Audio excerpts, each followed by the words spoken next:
আসসালামু আলাইকুম দর্শক, স্বাগত জানাচ্ছি আরটিভি দুপুরের সংবাদে। আপনাদের সঙ্গে রয়েছে আমি আফসানা সুরাইয়া। শুরুতেই জানিয়ে দিব মার্কেন্টাইল ব্যাংক সংবাদ শিরোনাম।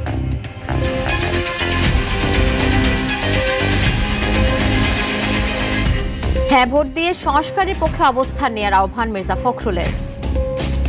কে কে সংস্কার চায়, কে কে সংস্কার চায়, যারা সংস্কার চায় তারা বলবে হ্যাঁ, যারা বলবে চায় না তারা বলবে না।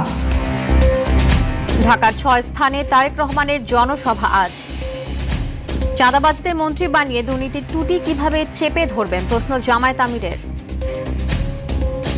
59 জন ভয়াবহ ইনকিলাবী ব্যাংক ডাকাত, এদেরকে আপনারা মনোনয়ন দিলেন কেন? এদেরকে বগলের নিচে আশ্রয় দিয়ে এমপি বানিয়ে আপনারা করবেন দুর্নীতি দমন।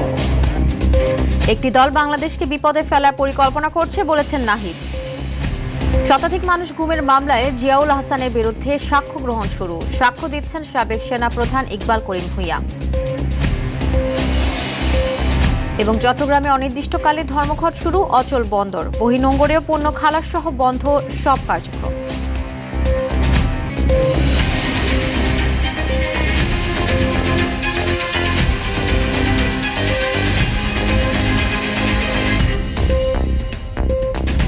দর্শক, শুনছিলেন মার্কেন্টাইল ব্যাংক সংবাদ শিরোনাম।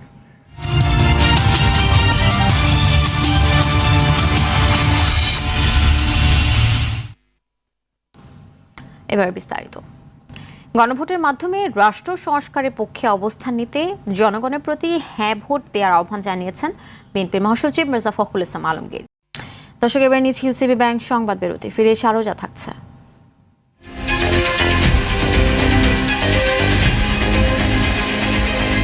আজ থেকে শুরু হলো হজের ভিসা কার্যক্রম। নিবন্ধন করেছেন প্রায় 7,50,000 হজ যাত্রী। এবং টি-20 বিশ্বকাপের প্রথম ম্যাচে আফগানিস্তানে দিয়ে 183 রানের লক্ষ্যে ব্যাট করছে নিউজিল্যান্ড। পরের ম্যাচে প্রতিপক্ষ ইংল্যান্ড, নেপাল ও শ্রীলঙ্কা, আয়ারল্যান্ড।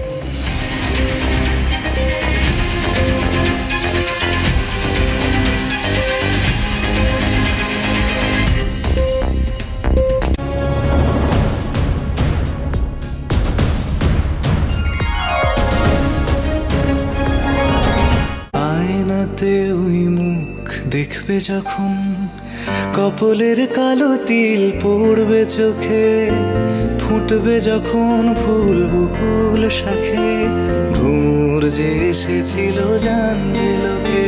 বিশ্বসেরা জার্মান মেশিনে এবং বেলজিয়ামের প্রযুক্তিতে তৈরি ঝকঝকে নাসির বেলজিয়াম মিরর গ্লাস। ঢেউবিহীন মজবুত Nasir Belgium mirror glass. 20 years of excellence in glass innovation.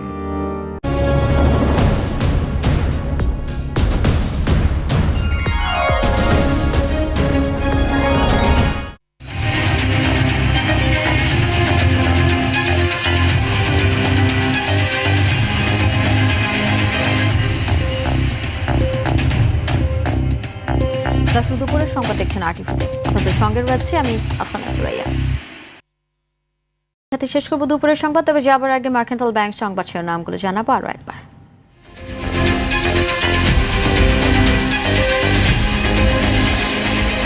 হ্যাঁ ভোট দিয়ে সংস্কারের পক্ষে অবস্থান নেওয়ার আহ্বান মির্জা ফখরুলের। ঢাকার 6 স্থানে তারেক রহমানের জনসভা আজ।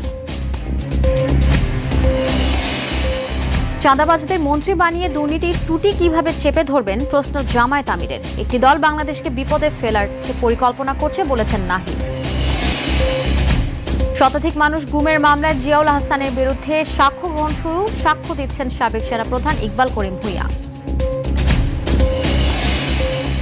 এবং চট্টগ্রামে অনির্দিষ্টকালে ধর্মঘট শুরু, অচল বন্দর, বহিনোঙ্গরীয় পণ্য খালাস সহ বন্ধ সব কার্যক্রম।